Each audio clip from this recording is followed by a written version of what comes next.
Hello, this is Duke Bardwell. I played bass with Elvis in 1974 and 75.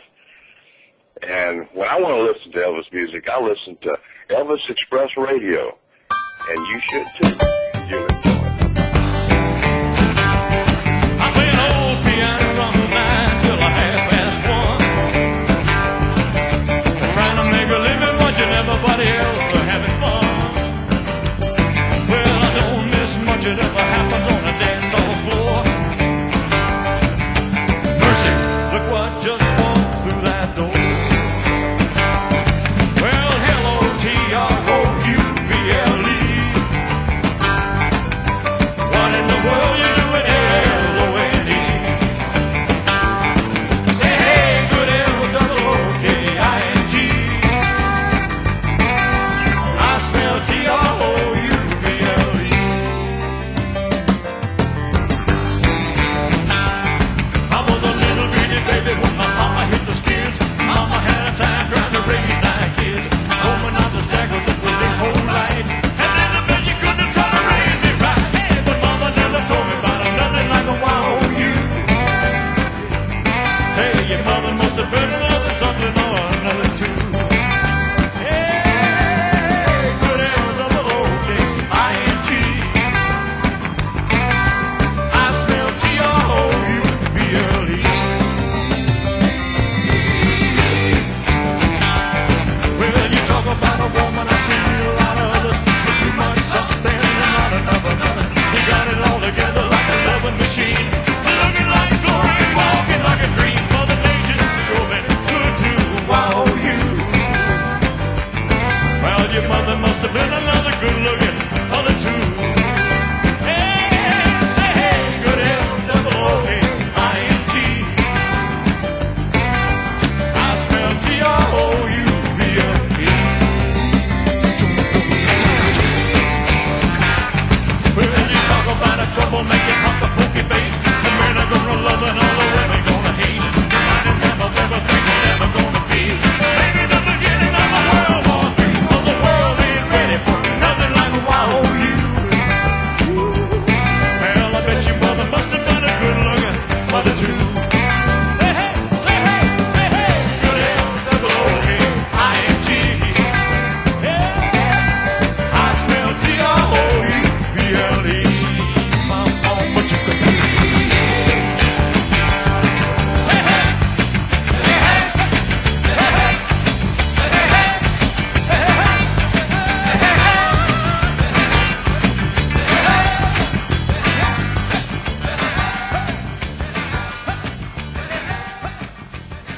Bringing the scene to you every Friday night. You're listening to Elvis Express Radio. Oh, hello everybody. Yes, we're here again for one more hour this week in a special extended edition of the Elvis Request Show. That was T-R-O-U-B-L-E, the original session mix, as featuring our guest interviewee today, Mr. Duke Bardwell, who played bass for Elvis in the late 1970s. Joe Crine, obviously, my co-host, and from Elvis2001.net, met up with Duke earlier in the week. This is how it went. I'm Joe Crine, and from Elvis2001.net, and we're on Elvis Express Radio. The person that we have with us today played bass in the TCB band for Elvis Presley. We have Duke Bardwell. Hey, Duke, how you doing? Joe, man, good to hear from you. What's happening? Not much. Hey, let me ask you something. Duke, where were you born and raised? I was born and raised in Baton Rouge, Louisiana. And stayed there until I started traveling around in the latter part of high school, starting about in 11th grade, when I found myself in a band that actually had a regional hit record and was touring the Texarkana region, Louisiana, Mississippi, Texas, Arkansas. Mm-hmm. And that was kind of the start of everything for me as far as, getting a taste for the road. But my mama was from down deep in Cajun country in Napoleonville, Louisiana, and my daddy was a Yankee. He was from Pineville, Louisiana, right above Alexandria, which of course is not Yankee, but compared to Napoleonville it is. Mm-hmm. And we had a fairly large family with 7 kids. What did your parents do? My father was a born salesman, and he ended up being successful in a real estate development business. Mm-hmm. And Mama had her hands full trying to keep track of everybody. What kind of music did you like as a kid? Well, my first memories of being really aware was of the constant big band music that my father played, because he was a trombonist Mm-hmm. in a big band orchestra. So it was a strange cross in between that and the straight country music of the era. I was born in '43, and I really had a good time putting my ear to the radio late at night and just going through the dials as a child. But back then there were a lot of local shows that were happening on truck beds around Baton Rouge, and it was all country acts. Mm-hmm. And I remember being very moved by seeing that and watching that. And it looked like fun. I started playing when I was 6. Started with a ukulele, moved to a guitar when I was about 7, and then moved to trumpet when I was about 9. And my father always encouraged, whatever I wanted to do musically. Mm-hmm.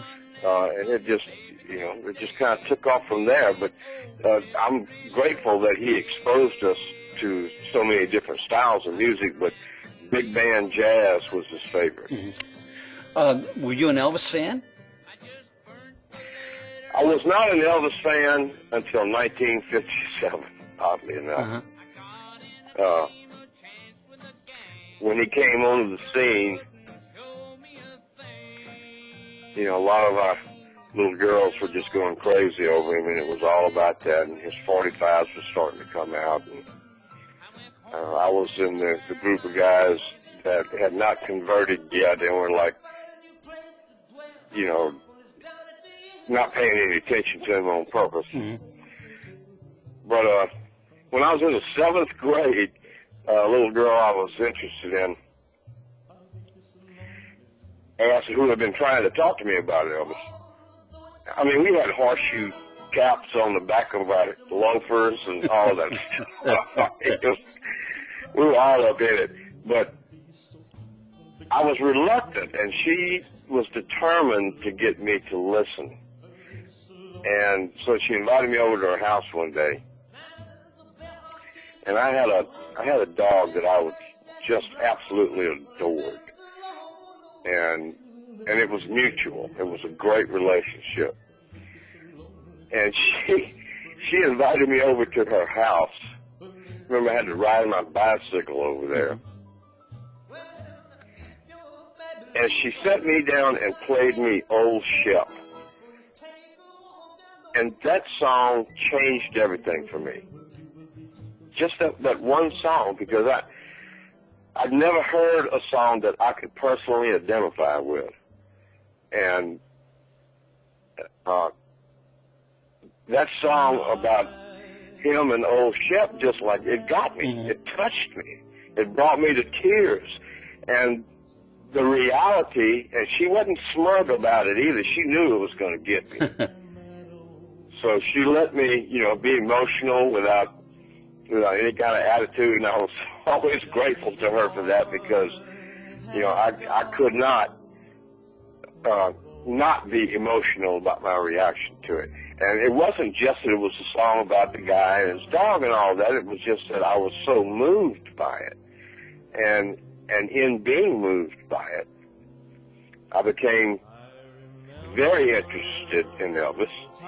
And even more deeply interested in playing music and performing, because I realized that songs can reach out there and touch you in a way that very little else can, besides the actual human touch of someone that loved you deeply or that you loved.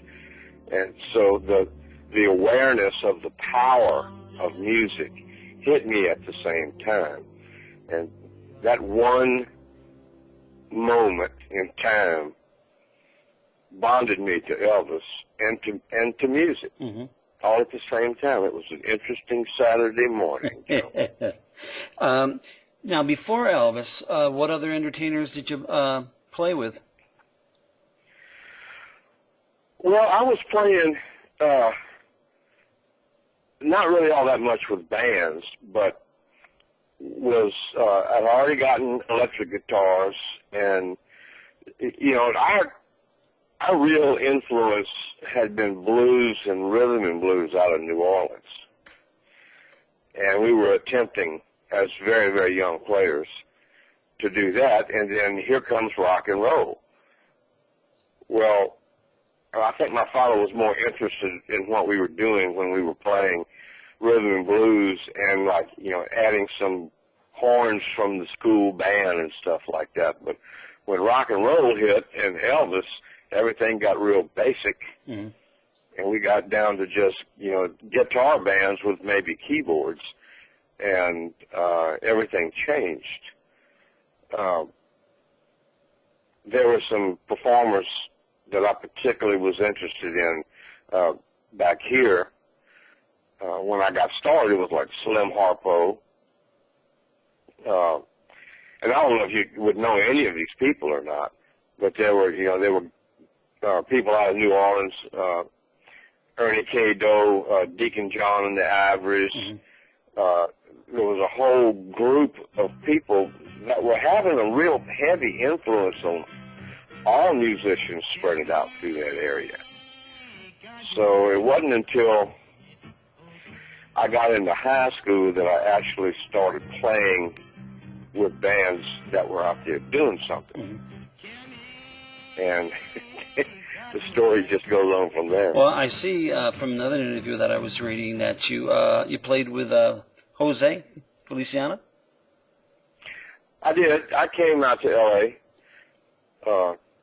Trying to patch up a record contract I had been involved with a band that self-imploded, and got out there and picked up some work. I don't know if you remember these guys now, but Loggins and Messina. Oh, sure. Kenny Loggins and Jim Messina. I was part of an opening act for them for a couple of years. And then a friend of mine moved out to California, an engineer, and he ended up, I don't even remember how he got affiliated with Jose, but he ended up helping Jose build his studio and was the engineer there and told them about me, got me to come down and play my songs for him that I had been writing. And they signed me to an artist management deal with their management company. And oddly enough, through that involvement, one of the albums I was playing, I was out playing guitar and singing songs at coffee houses and restaurants and stuff like that just to work.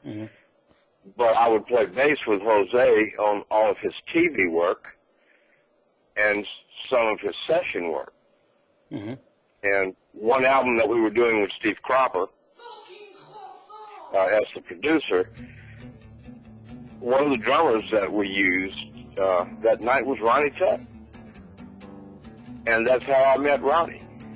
And it was through that chance meeting that I ended up getting the job with Elvis. Now, how did that happen? Can you explain a little bit of how, did Ronnie just tell Elvis that he knew a bass player? How did it come about? Well, Jerry Sheff had quit.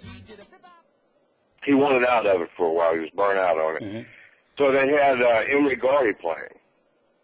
And Emery is a fine, fine player, as of course Jerry is. But Emery already had, his own business going. He was a productive record producer.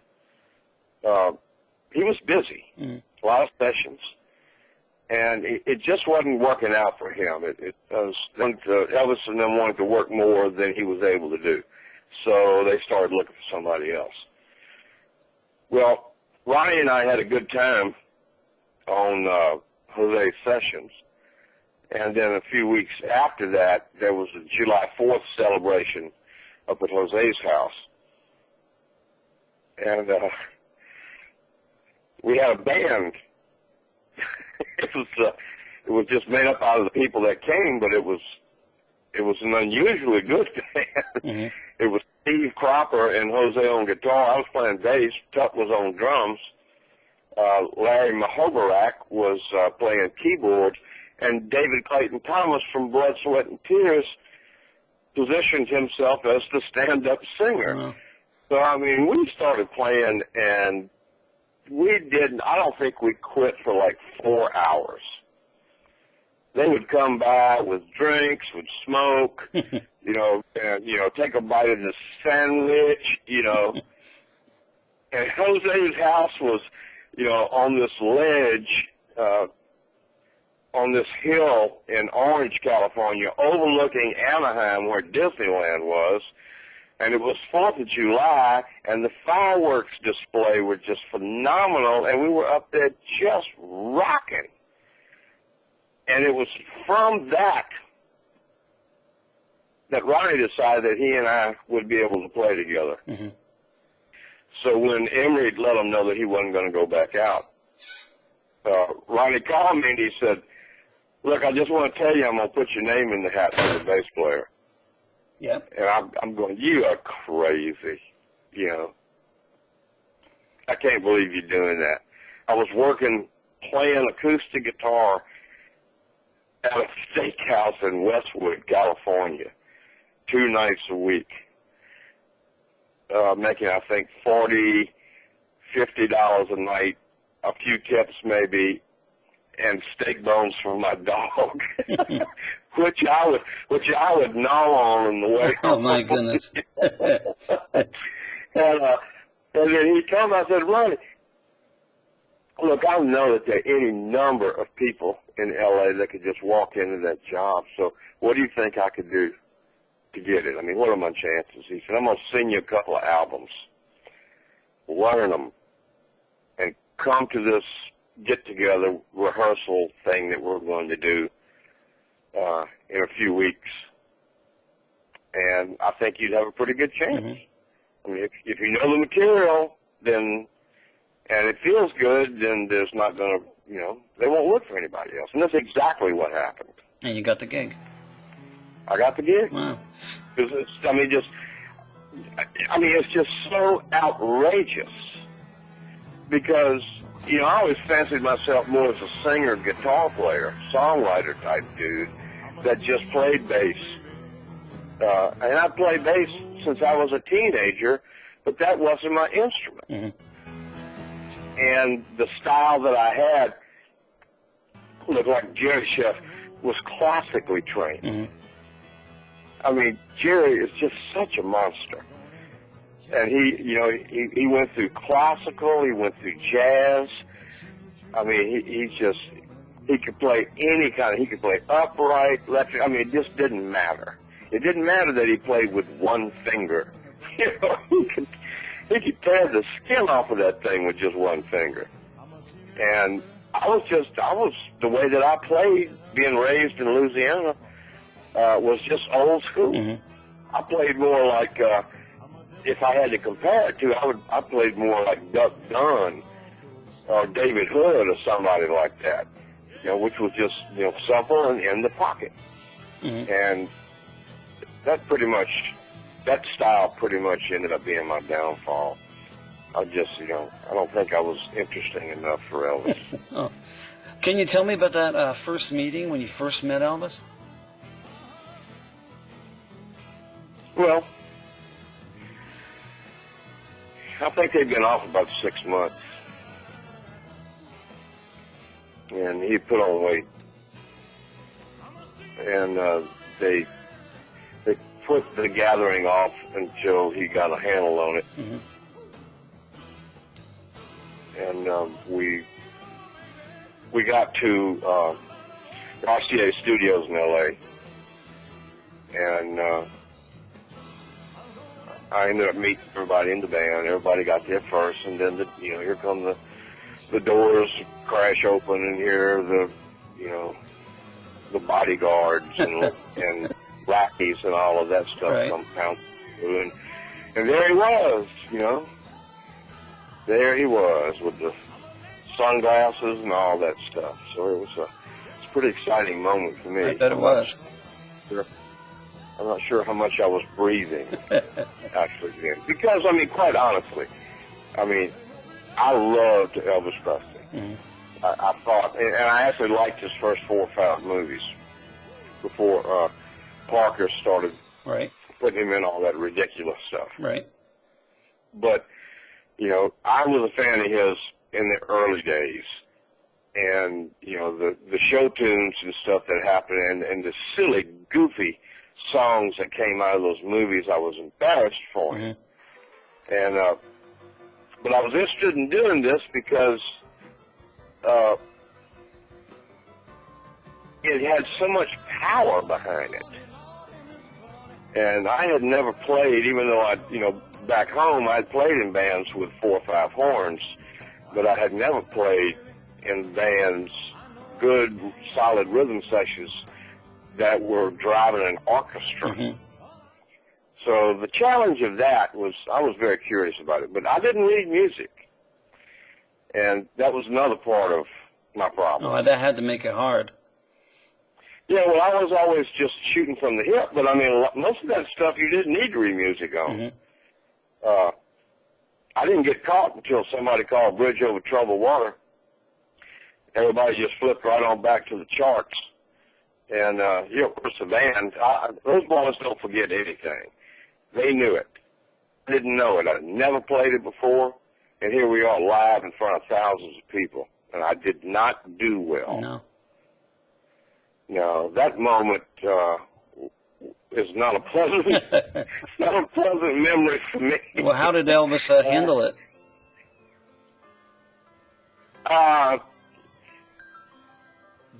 You don't make a mistake behind him without him letting everybody know that it wasn't his fault. Really?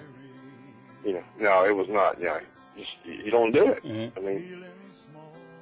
So it was not comfortable. He had some derogatory things to say, and Mm-hmm. I very quickly learned the song if it ever happened again. I bet. But I had succumbed to a lack of knowledge, and my ear was basic enough to where, had it been anything in rock and roll, I've done fine, but to jump off into a production number like that. Mm-hmm. And I was telling them the whole time, I said, hey, I don't know this one. Mm-hmm. I don't know it. And they just started it up anyway and just went with it. And Glenn D. Harden was trying to bail me out. Glenn D. bless his heart. But when you stop listening and trusting your ear, and somebody 15 feet from you is saying E, D, C, B, it all sounds the same. I would invariably, not listening to my instincts in my ear, I went to the wrong chord too many times. A guitar player can do that or just not play, but the bass player can't do that. Right. He's got to be on a root or a part of the chord that's not dissonant. I despise that song to this day. Oh, Not do you? taking anything away from Paul and Art, but good God Almighty, that song kicked my butt. Hey, I know it now, though. I can play that damn thing today, Joe. I swear to God. I bet you can. Hey, can you tell me about the Houston Astrodome? You played that gig. Oh, man, that was, that really stands. Besides going to my hometown with him, which was just an unreal experience. I mean, it was just probably the high point. But my favorite concert with him still, even compared to going to Baton Rouge, was that Astrodome show, and it was because there was no room for the orchestra. Right. All we had was the band and the singers, and it was raw. And we came on, I think, somewhere between the calf roping and the bareback bronc ride.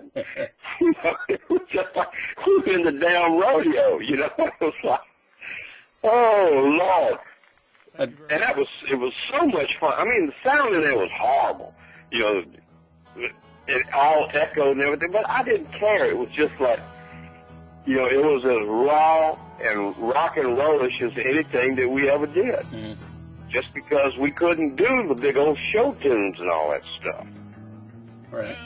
We had to keep it basic.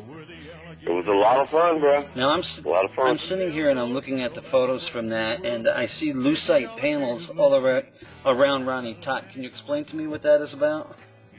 What was it? Lucite panels. You see what? Oh, those were to separate the sound. I mean, literally, it's like what we would use in the studio. If everybody's in the same room, they put baffles around and in between the amps and around the drums, just so the engineer can better isolate the sound when he's mixing. And that's what that stuff was for, particularly around Ronnie. You know, Ronnie was so powerful that if they didn't do something to try to contain his sound, it would be like cannons going off all over the place. Oh yeah, he's a hell of a drummer. Good God Almighty. Oh, that boy's a thumper. Now, He's something. I hear that Elvis was quite nervous about that show. Was it just because how many people were there? I'm not sure, because I think they had done it before. So it's not like it was the first time for him. But that was probably the single largest live crowd that he ever played to.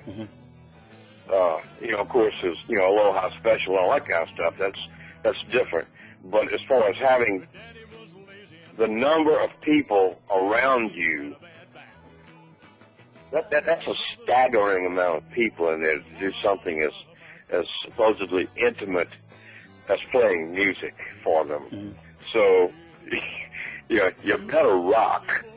And the thing is that it was not set up.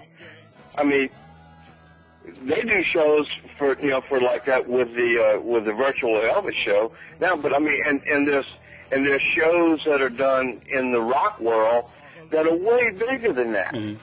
But everything is geared to accommodate that many people. That thing was not. You know, we didn't have our normal sound crew. We had to work with whatever it was that Astrodome had. And it was nothing but, you know, just echoes. Just roaring echoes. But it was fun. Lord, it was fun. Did you get along with Did you get along with all the guys in the band? Oh, Lord, yes. You kidding me? Those guys, that's some easygoing boys. And they're still out there being easygoing. Yeah. You know, I particularly, you know, I was always grateful to Ronnie, you know, for giving me the opportunity. Glenn D is one of the sweetest souls I've ever been around in my life. John Wilkerson, just a prince of a guy. James Burton, for somebody that can play like he does and did, to be as kind and gentle-natured as he is without a guitar in his hand, he's just very quiet. You never know that he could grab that thing and just, like, tear your hide off with it. Yeah, he's a hell of a picker. Oh, man. Yeah, I loved them all, and then J.D. Sumner was, I had more fun with that big old boy. He just, you know, he constantly had me in hysterics. Yeah, they say he was a pistol. Oh, my God, you just wouldn't know. Hey, is there one show that you remember that was just extra special?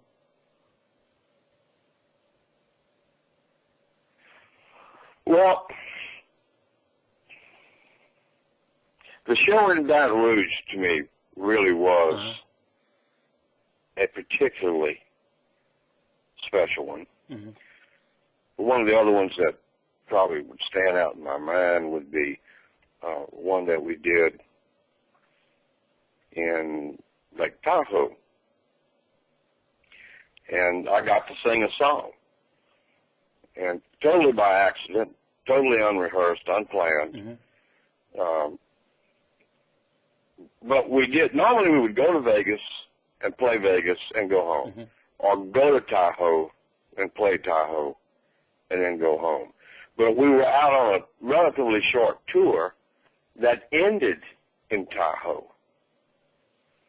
And that we didn't hardly ever do. Mm-hmm. In fact, that's the only time we ever did it. And we were tired when we got there. And the altitude was affecting everybody. JD had to have a little oxygen tank with him. Really? Yeah. He had the little plastic tubes around his nose. Mm-hmm. And How was it affecting Elvis?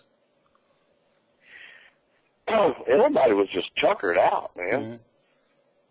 Mm-hmm.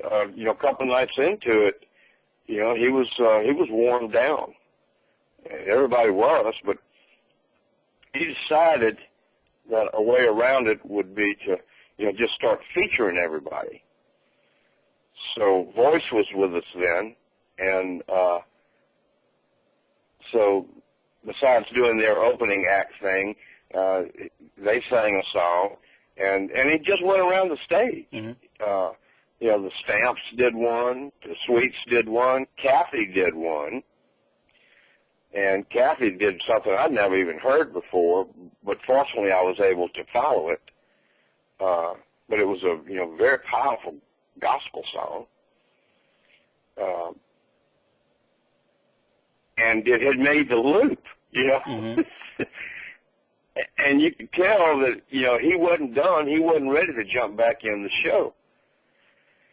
And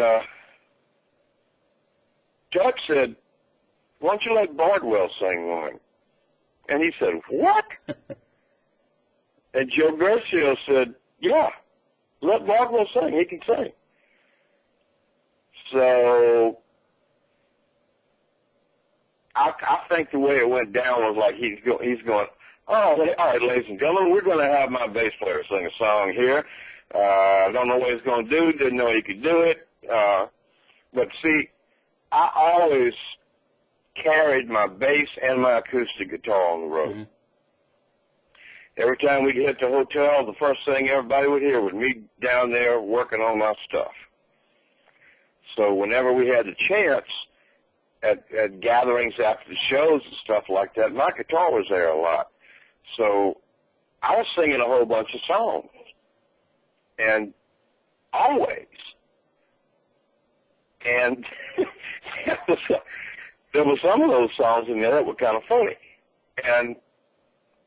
But when Ellis started doing this, I was going, no, absolutely not.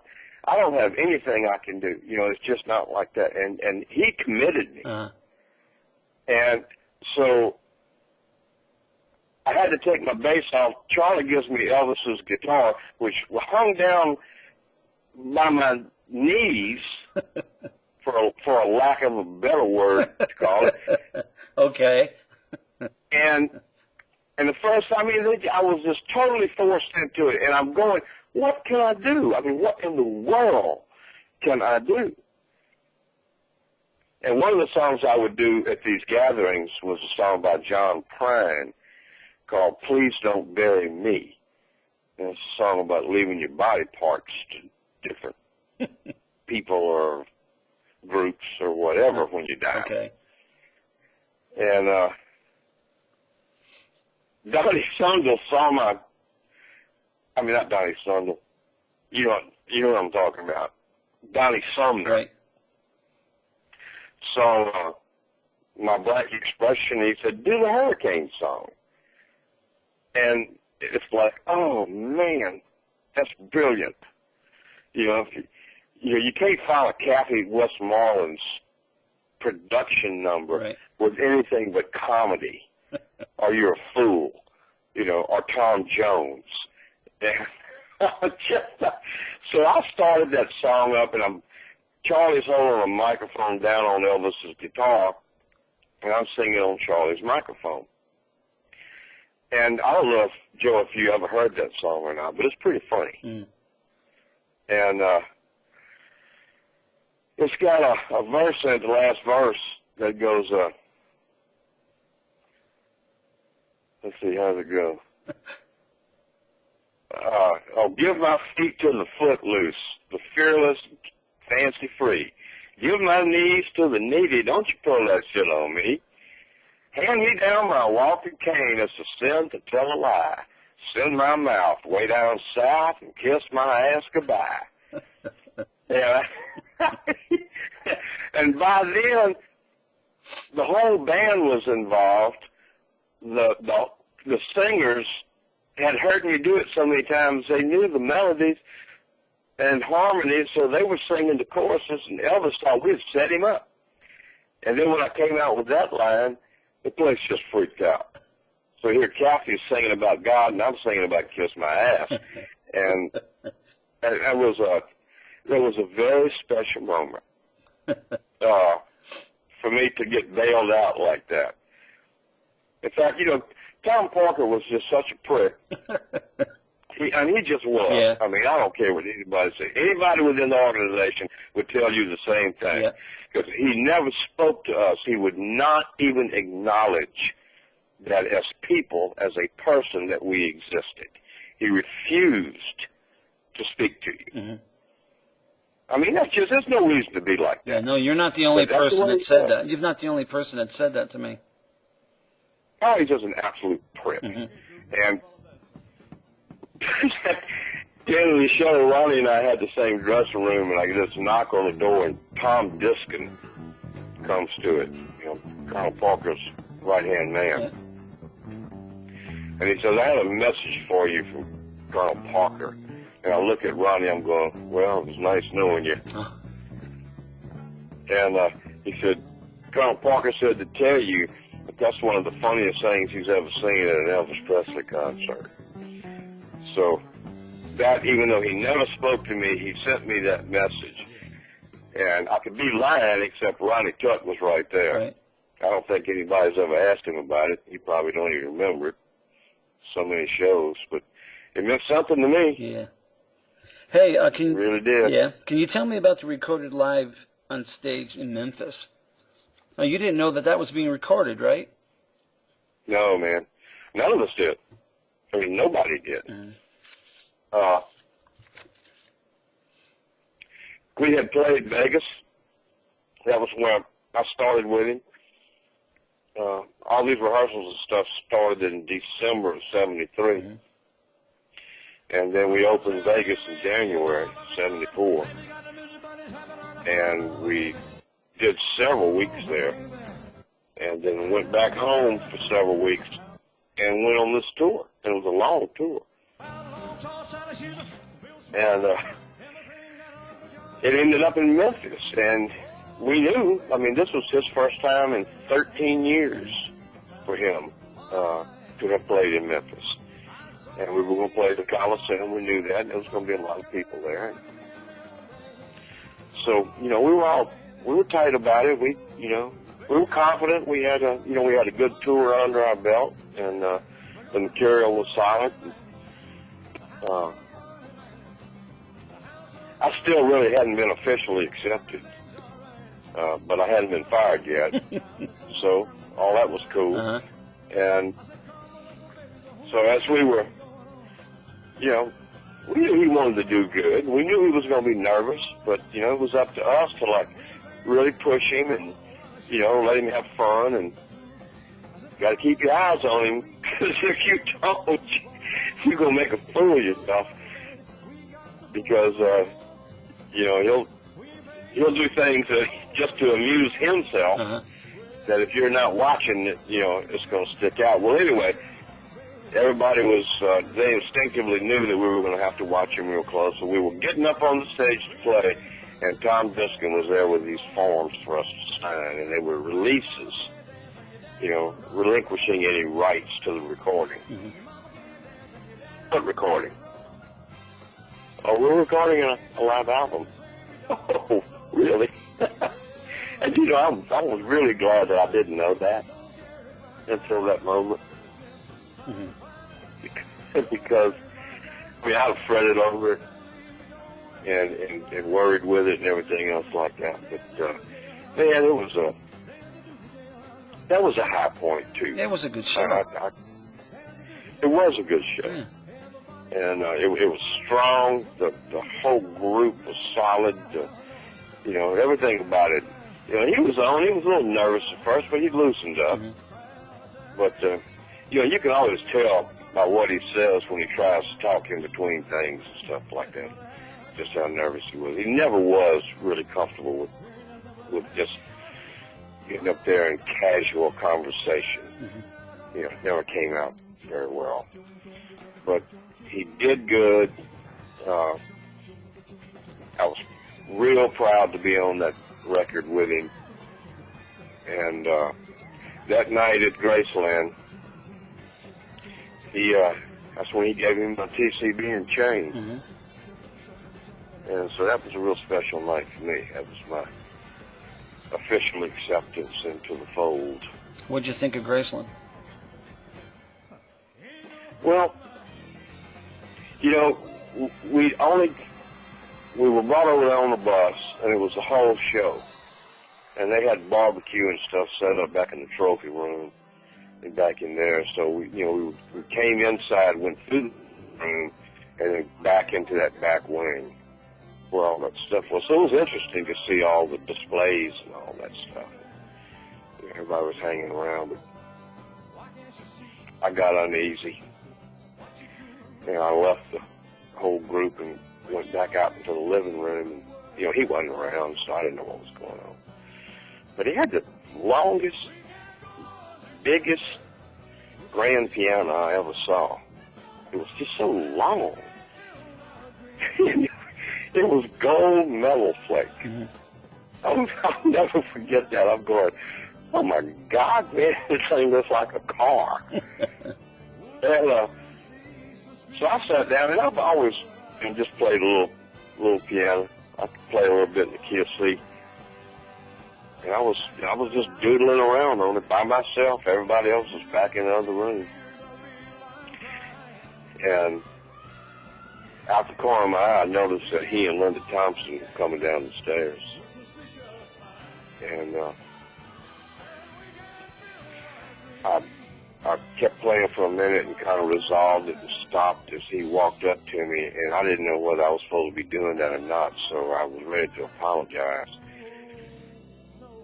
And he said, well, stand up, would you? And I'm going, oh, man, you're not going to pull some of that karate crap on me again, are you?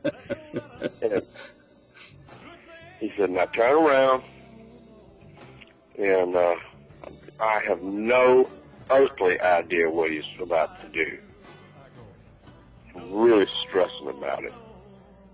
And down in front of me, he's lowering that TCB and the chain, and he actually collapsed it around my neck and kind of pushed me by the shoulder and turned me around and just looked, and he shook my hand, and he and Linda walked out.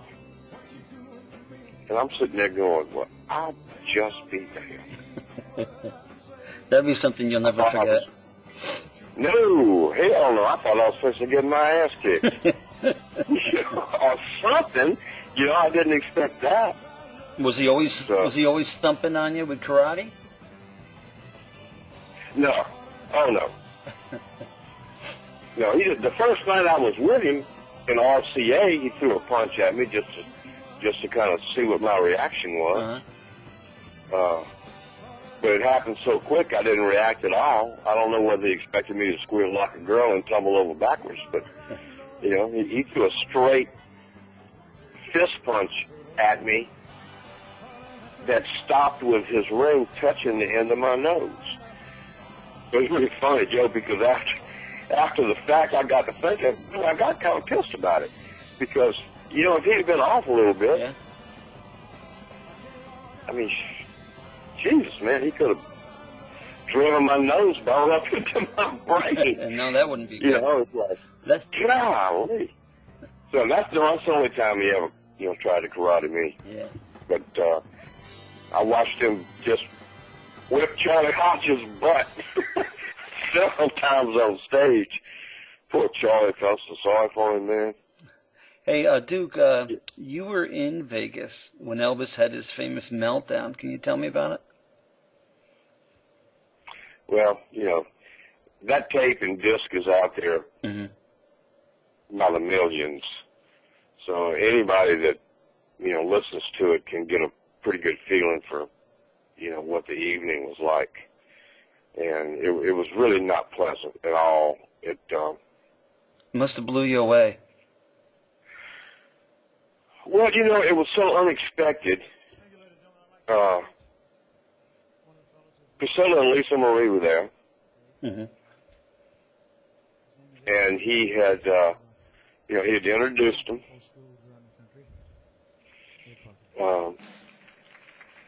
Made Priscilla show this great big rock ring to everybody that he had given her, and that she had given him a Stutz Bearcat, and he had given her that ring, and, you know, was trying to convince everybody that everything was cool, but it, you know, it wasn't. Mm-hmm. It really wasn't. I mean, he wanted to have Mike Stone murdered. But the thing is that he just kind of like got into this frame of mind and couldn't get out.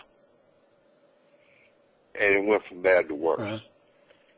So, you know, all we could do was just stand there and look for a hole, look for some way to see how we were going to salvage it musically. Mm-hmm.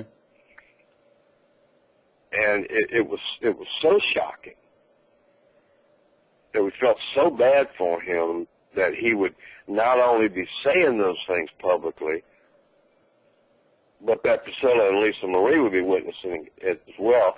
I really do think that was the show that they were there, because it's almost like when he was talking about that, he mentioned Mike Stone, and he made a real derogatory comment right afterward, and it's almost like it tripped him into that frame of mind. I could be wrong, Joe. Yeah, I don't know myself, so.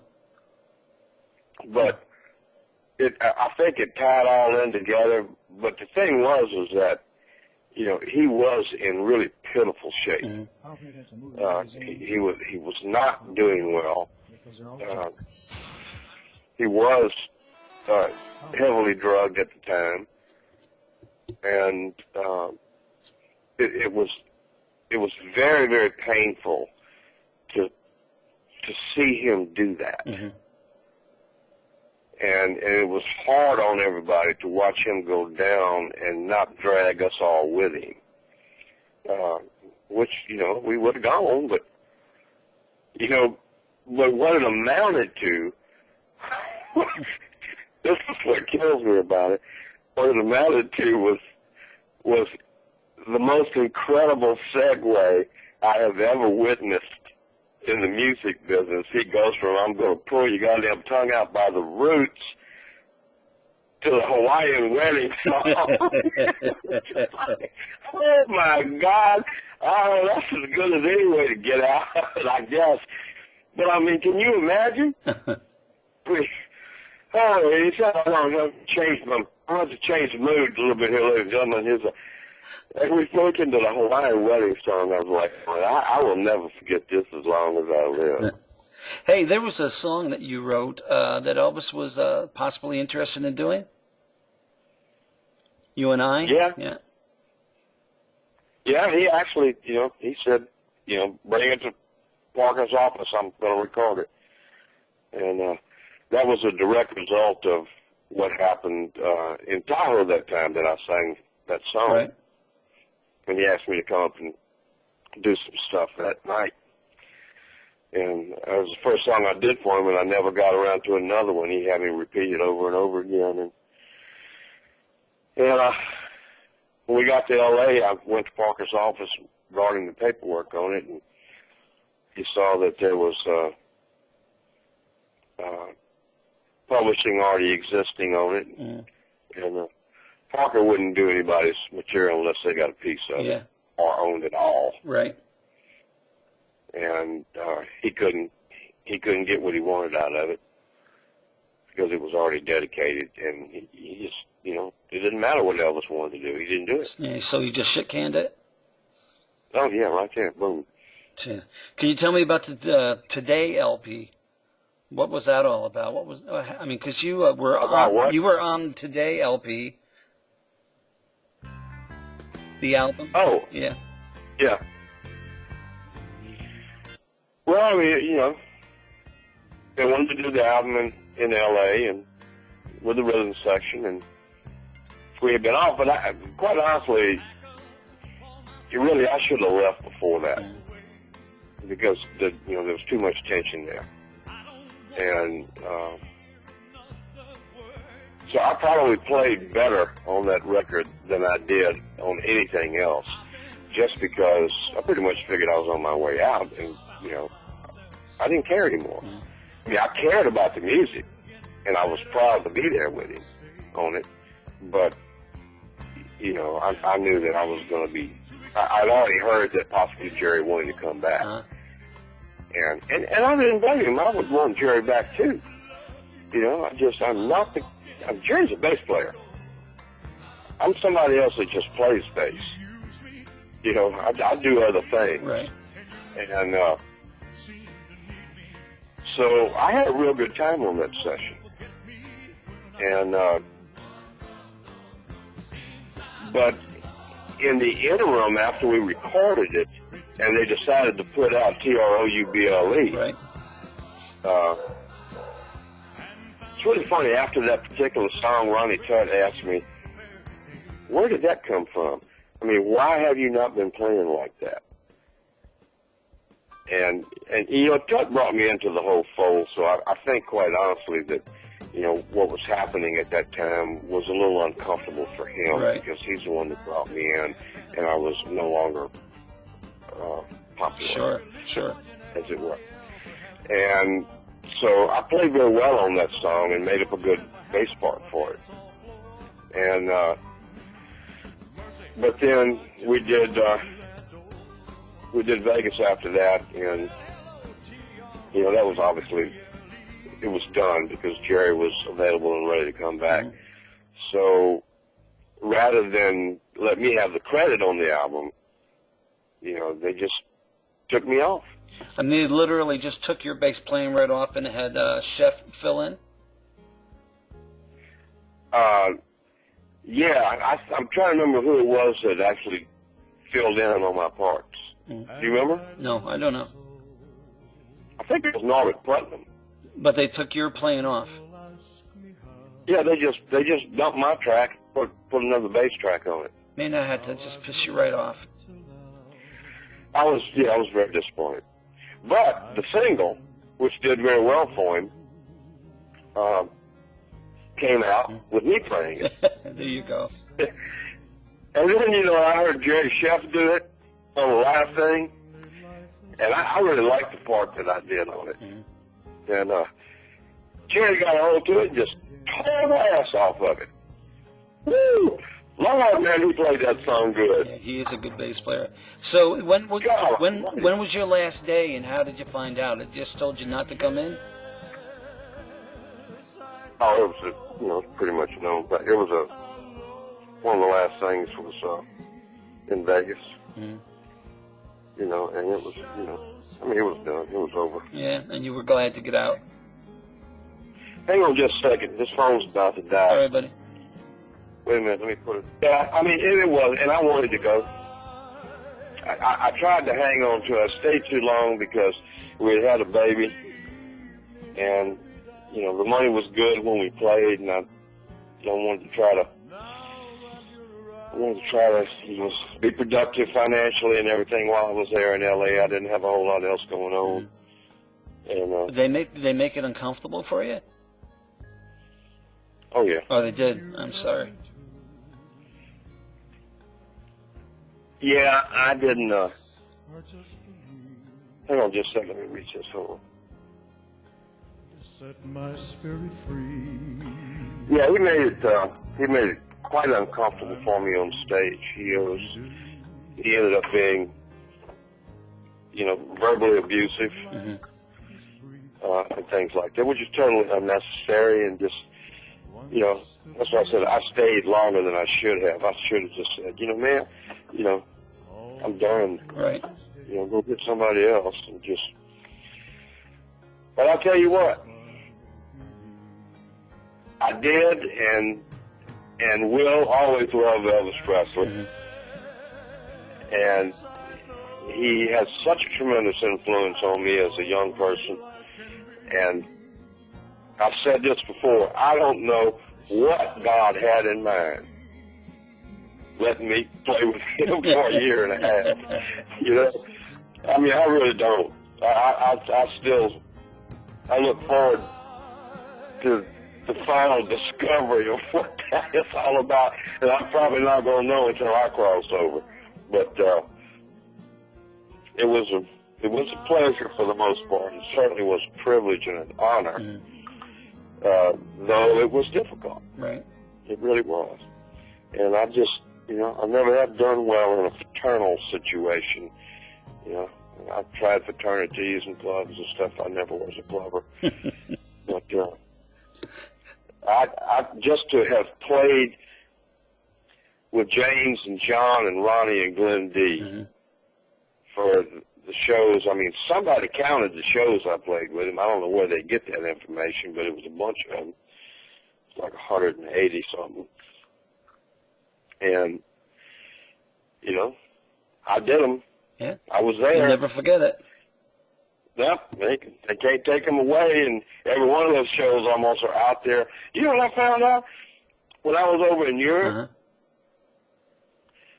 That there are like 80-something Sony-released CDs over there with me on them of all these different shows that, I don't know who made all the money from the soundboard tapes. Really? Oh. But somebody did. All bootlegs. Because those things, oh man, they're just all over the place. And those things, and they're all listed and they're all for sale. I was like, now,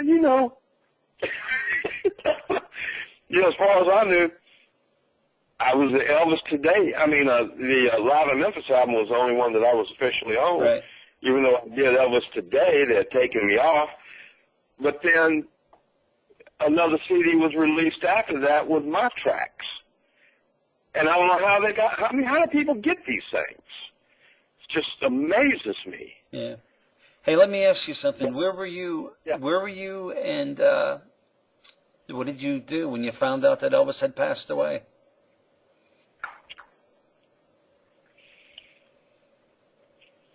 I knew it was going to happen. There was too much wrong with him, and it was too obvious. But I'd held on to him myself for so long, it was just like, I wasn't ready for it. I wasn't ready for it to happen. I didn't like the way he went down. I thought it was embarrassing. And, Dr. Nick recently published information that really what killed him was chronic constipation.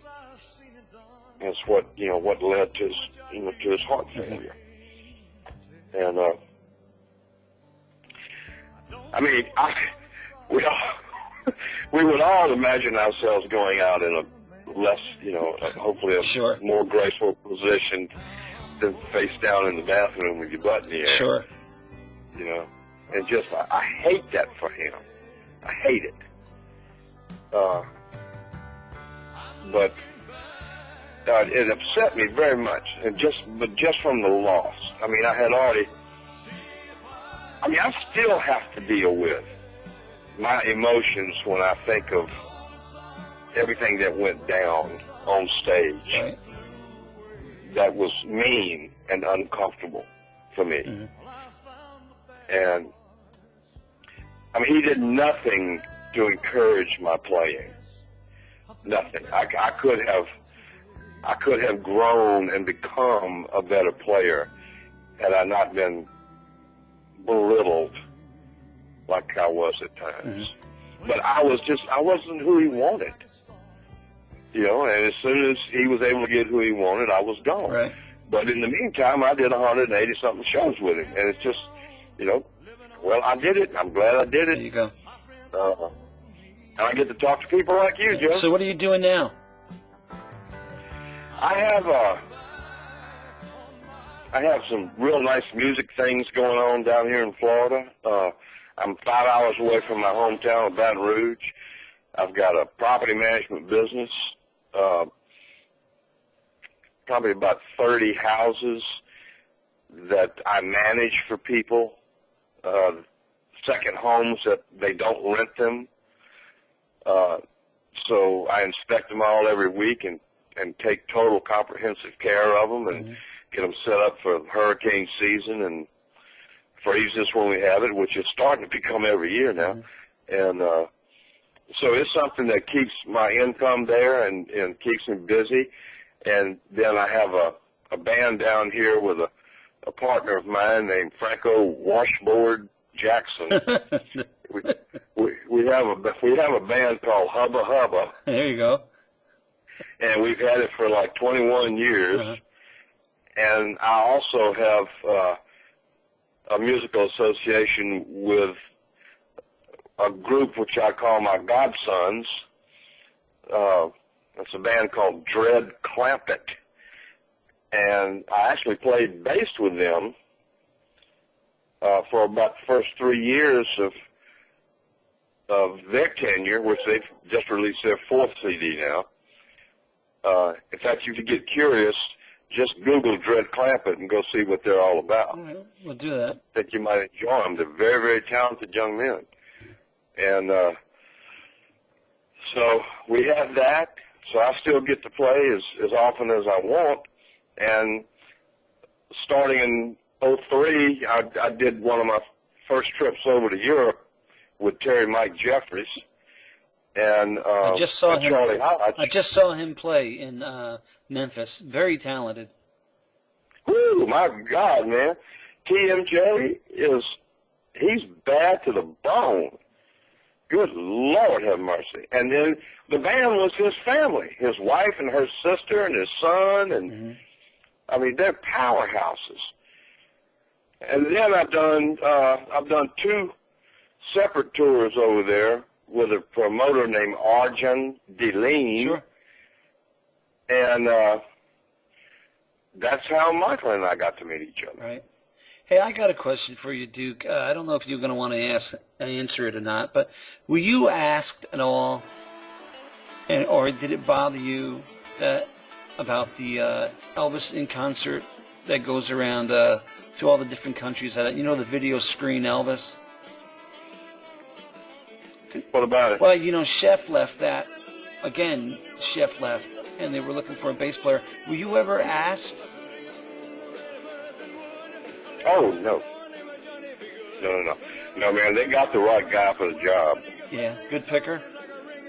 Oh, Jesus. Look, that whole thing, that's not something that I would want to do. Glenn D did call me and tell me that Jerry was having a lot of trouble hanging in there and wanted to know if I would like come back and just go over with just the TCB band and do stuff like that. And I said, well, yeah, that'd be fun. But Glenn D and Jerry have not been getting along. And Jerry, from the stories that I'm getting, has been very, very difficult to deal with. And, I mean, making it really non-productive, a non-fun event, and never showing up in a particular state to where they can predict how it's going to go. Right. I wish him the best. I think he's just a sweetheart, and I certainly understand, letting things get out of control, but evidently he's, let it get out of control enough to the point to where he and Glenn D have had actual physical altercations. And I don't think, I'm not sure that Jerry wanted to do those shows, but the thing is that at this point, Jerry is not the bass player they need for something like that because, his hearing is almost gone. He wears hearing aids, but he won't wear them on stage, so he has to crank his amp in a way that he can hear it, and it ruins the mix. And that's one of the problems that they were having with the shows that they were coming over and doing. And I was honored to get a call from Glenn D, and James and Ronnie were up for it, but it required them giving Jerry an ultimatum, and when it got down to it, James and Ronnie weren't willing to put him on the line. Right. So, that never happened. And to be honest with you, had they called me about that video screen thing, I wouldn't have done it. No. That ain't no fun. No. Well, Duke. I mean, that's no fun. No. Well, Duke, I want to thank you for talking with us on Elvis Express Radio. I had a good time. Wait a minute. Hey, Joe, wait. Don't get me wrong now. I'd have been honored had they called me. Okay. But they got the right guy for the job. Yeah, they say he's a hell of a bass player. Oh my God, man! Check his credits. Good Lord. Well. Yeah, he's bad to the bone. Yeah. Well, I enjoyed talking to you, my brother. All right, buddy.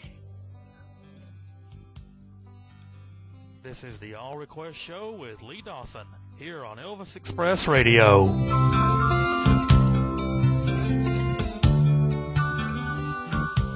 I do apologise at the end of that interview there. The jingle, I had the wrong mixing levels down there. So there you go, Duke Bardwell as interviewed by our very own Joe Crine. I hope you enjoyed that. So I'll tell you what, before we play out on a song to close off this week's show, I'm going to play you a Duke Bardwell bass solo, and this is from March 30th, 1975. Okay, Duke, how do you follow that song? I'm the Fender bass from Baton Rouge, Louisiana, Duke Bardwell.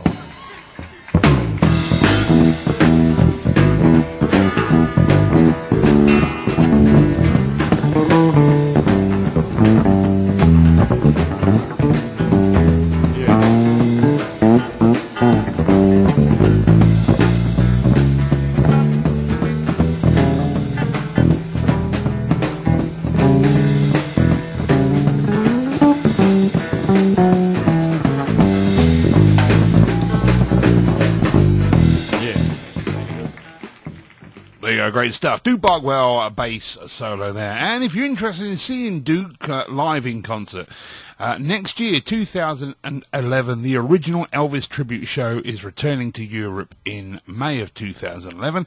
And there'll be several surprises for the European fans. Bobby Wood will be joining the band this time, and most of you already know that he was an integral part of the American Sound Studios band, with whom Elvis recorded his finest albums from Elvis in Memphis and Back in Memphis, as well as hit singles such as Suspicious Minds, In the Ghetto, Kentucky Rain, and Don't Cry Daddy.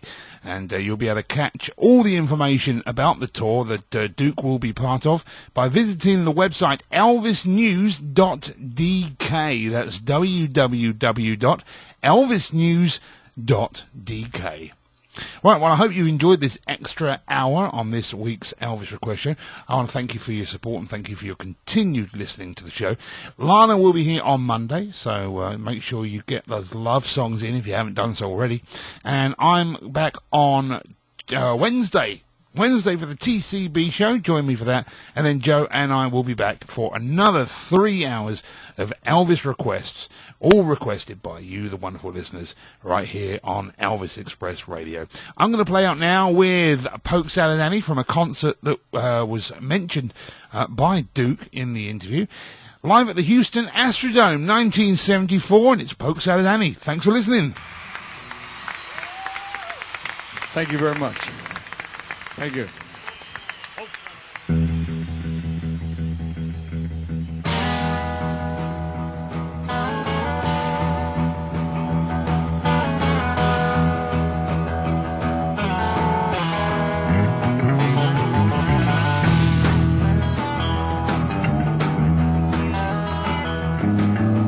Down in Louisiana, where the alligators grow so mean, there lives a girl that I swear to the world made the alligators look tame. Polk Salad Annie, yeah, got your granny. Yeah, everybody said it was a shame, cause her mama was working on the chain gang. Mean, vicious.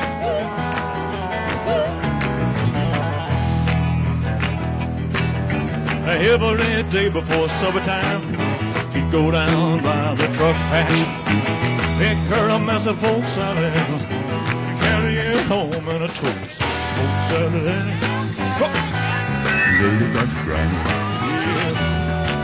Everybody said it was a shame, cause her mama was working on the chain gang. Play it, James.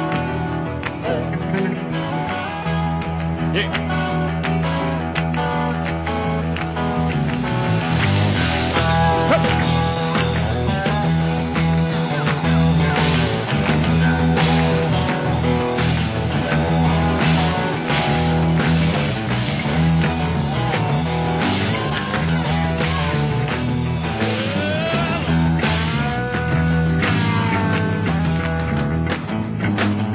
Her daddy was lazy and no count, claimed he had a bad back.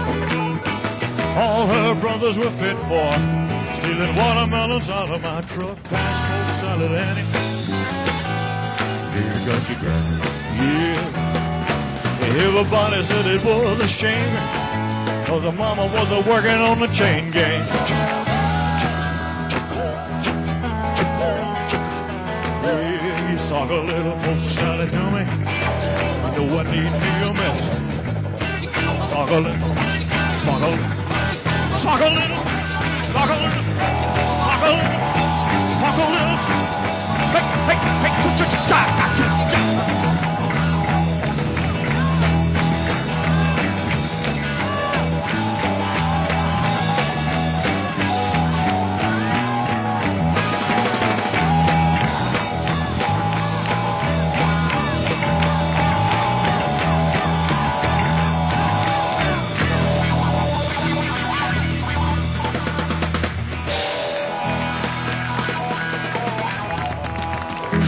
You're listening to the mother of all Elvis radio shows, Elvis Express Radio. Hello, you big mother.